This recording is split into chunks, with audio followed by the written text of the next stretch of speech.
So I put up a post the other day about something that's called aphantasia. The opposite of this is phantasia. So basically, we all sit on a spectrum of being able to see pictures in our mind. Number one is like being able to see something as clear as with your eyes open. This is what clearly people who are amazing visual artists have. When you close your eyes and you picture something, you have like a very, very vivid picture of that in your head. This goes all the way up to 5, and 5 is like you can't picture anything in your head at all whatsoever. And then there's kind of like a spectrum in between those two. Most people have some form of phantasia, so most people are in the like 1 through 4 area of that, and then of course fewer people have 1 and fewer people have the 5, which is aphantasia, which is not being able to visualize in your head at all. It can be congenital, which means that you're born with it, in which case you would never know that anybody is any different than you. In the same way that when I posted this, a lot of people who have phantasia were absolutely nonplussed that there are people who can't picture things in their heads. People who absolutely can't picture things in their heads are like, wait, I thought that picture this or imagine this or see a picture of it in your head was a metaphor, like it was a figure of speech. It's not a disorder, it's not something that needs to be treated. If you are born with it, you never know any different.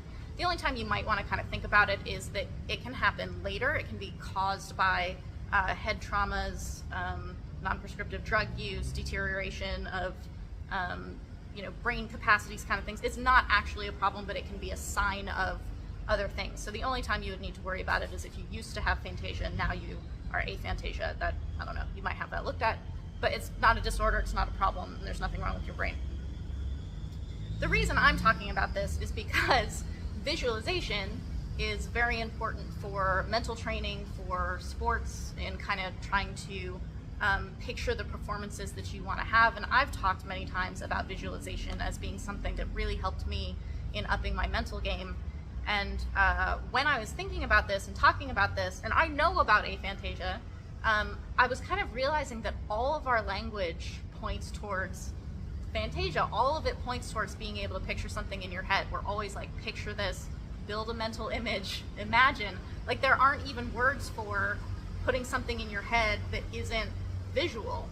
And there are people who just aren't visual in their head. So I was talking about when I put up this graphic, and what I'm talking about now is how whether you are able to picture things in your head or whether you're not able to picture things in your head at all, and anyone along that spectrum, I think that it's actually much better to have feelmages instead of images, which is being able to feel your way through something that you're doing instead of just imagining it, because things are going to be different than what you imagine. One of the things that's really difficult about visualization is you're like, I don't know what my opponent's going to do, I don't know what the venue's going to look like, I don't know what the ring looks like, all of these things, and it will be different than how you visualize it.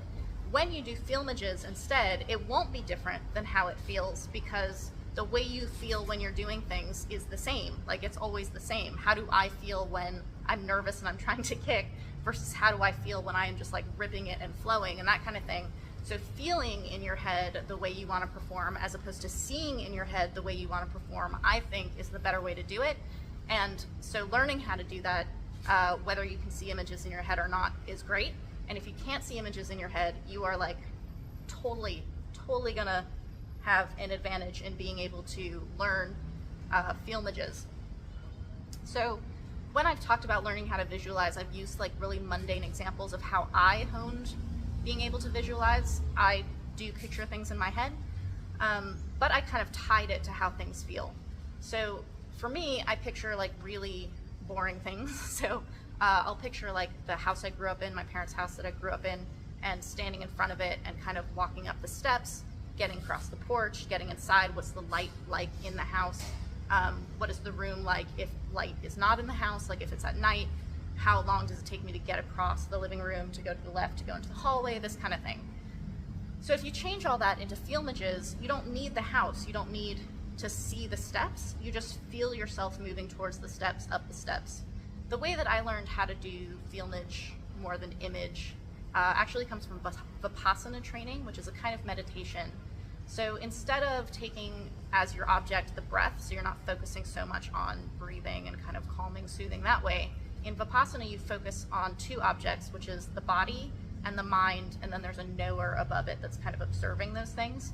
You don't have to learn how to do all of this, but the important part in how you actually practice that at the base level in Vipassana and at the high levels of Vipassana is that when you're looking at the body and observing the body, it's in 4 gross positions, meaning big. So the major positions are seated, standing, walking, and laying down. And why this really helps in figuring out feelmage is that if right now Root is sitting, and so how do I know that Root is sitting? Is that there's pressure under my legs, very little pressure on my feet, no pressure on my back. I can sit in a different position and still know I'm sitting because of those different pressures. I could lean against the ropes and still be sitting and know this because of the pressure on my back. I could be sitting on something softer. I could be driving a car and have pressure all along my back and along my bottom, and like knowing what that position is based on the feeling. This is a feelmage. You can take things that are even more mundane than this, like this, I'm holding my water bottle, right? And I know it's this water bottle, not because I'm picturing the blue length of it and all of these things, that's the visual, but rather how heavy it is, the cold being on my hands, how close the ice is to the edge of it. This is all feelmage, like how close the ice is will be how cold it is against my hand. So you want to picture this kind of thing, which really helps you in your training, because when you actually do something correctly or incorrectly, just to know the difference between whether something was wrong or right, to be able to feel that difference allows you to self-correct a lot faster, and then you don't need someone telling you that was right or that was wrong. But the minute you do something that you're like, I want that to be repeatable, feel your way through it again. Like, what was the weight like on my standing leg when I threw that kick? What position did I feel I was in when I made contact? How was my balance when I came back down? You want to feel your way through all of those things.